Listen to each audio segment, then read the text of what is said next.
Sapo, kali ini kita akan belajar bahasa Bugis tentang sifat buruk dalam bahasa Bugis.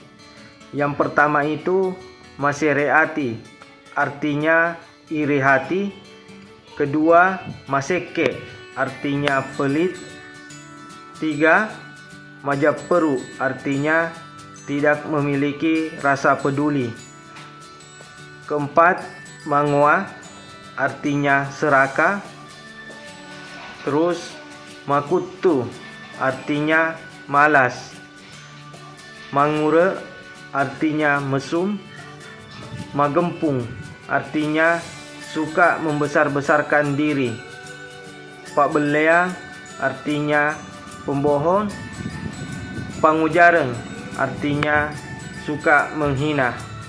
Oke sapo, itu saja dulu. Tenapodo make guna lau ri di mana.